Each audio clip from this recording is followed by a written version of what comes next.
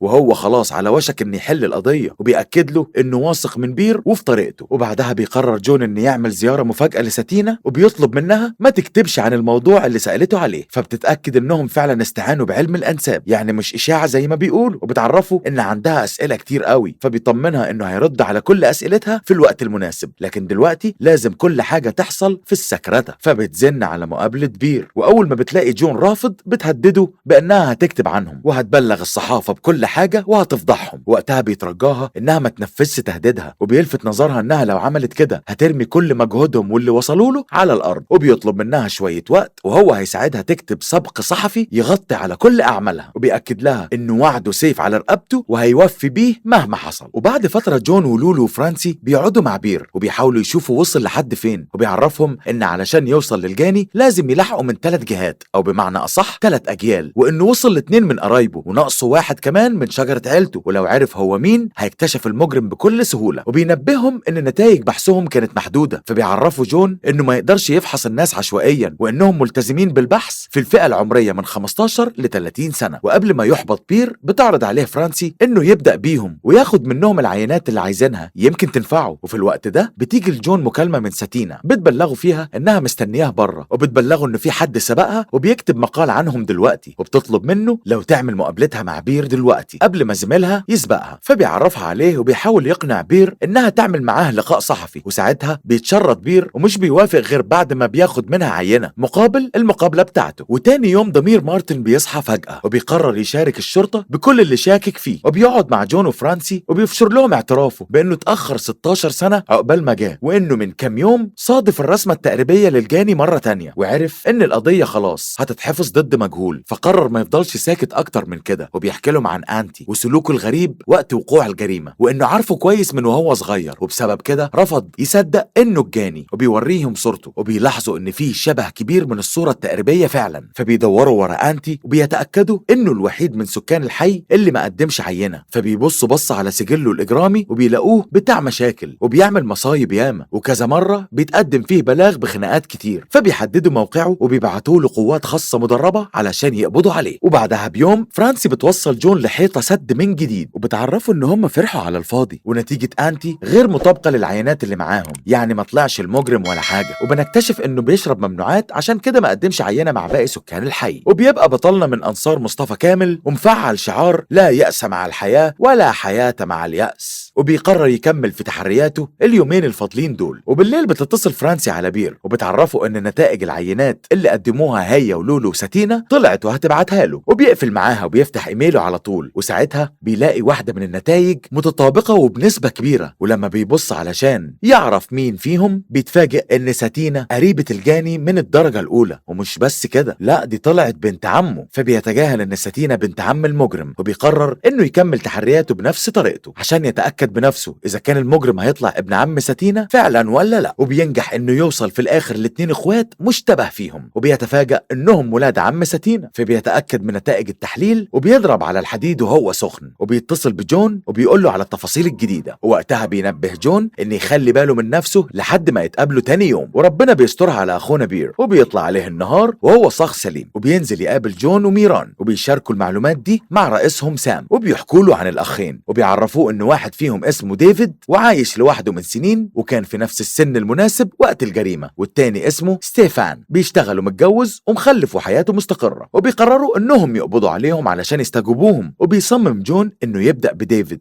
بصفته المشتبه فيه الاقوى ما بينهم بحكم السن وانه لوحده، وبيقترح سام عليهم انهم يتحروا اكتر قبل ما يندهوهم للتحقيق. فبيعرفوه ان بكده ممكن يضيع عليهم مجهود سنين، لان الخبر ممكن يتسرب للصحافة في اي وقت، وساعتها المجرم هيهرب وهيرتكب جرائم تانية. وبيأكد جون عليهم انهم لازم يطلعوا مذكرة اعتقال لديفيد وفي اسرع وقت، وبينصحوا بانه يطلب فرق مختصة علشان لو قاوم يبقوا عاملين حسابهم على كل حاجة. فبيقتنع سام بكلامهم وبيبلغهم انه هيتحرك على طول، فبيشكروه وبيمشوا. وبالطريقة دي بيكونوا حلوا القضية قبل ما المهلة تخلص ويتقال على التحقيق كله يا رحمن يا رحيم. وبيرجع جون لبيته وبيلاقي ساتينا مستنياه وبتعاتبه لانه اخلف بوعده معاها ومحقق لهاش السبق زي ما قال، وبتوضح له انها عرفت بتحرك الفرق الخاصة، وبترجع تهدده بانه لو ما حكالهاش التفاصيل كاملة هترفع بوست على الانترنت، ودي حاجة مش هتاخد منها دقيقتين على بعض. فبيلفت نظرها انها بالطريقة دي ممكن تبوظ تحقيقاتهم والمجرم ينفد منهم، وبيطلب منها تصبر لحد ما يقبضوا عليه، وساعتها هيعمل معاها مقابلة بنفسه ويحكي لها كل حاجة من طقطق لسلام عليكم. وقبل ما تمشي بيعرفها انهم ما كانوش هيوصلوا للمجرم من غير مساعدتها، وبالرغم من انها مش بتفهم يقصد ايه بس بتصبر زي ما طلب منها. وبعدها جون بيقابل بير وبيلاقيه هو كمان مش عارف ينام، وبنلاحظ ان بير قلقان لا يطلع بعد كل ده غلطان، وبيعرفوا ان طريقته دي كانت اكبر انجاز حققه طول حياته على الاقل بالنسبة له. اما الناس فكانوا مفكرينه عالم مجنون، وبيبقى خايف ليجي بكرة ويكتشف ان الناس كان عندها حق. فبيطمنوا جون وبيعبر له عن ثقته الكبيرة فيه. وبيرجع جون على الحي وبيقابل لولو وفرانسي، وبيستنوا القوات عقبال ما تيجي وتدخل، ومفيش دقيقتين وبيوصلوا يقتحموا بيت ديفيد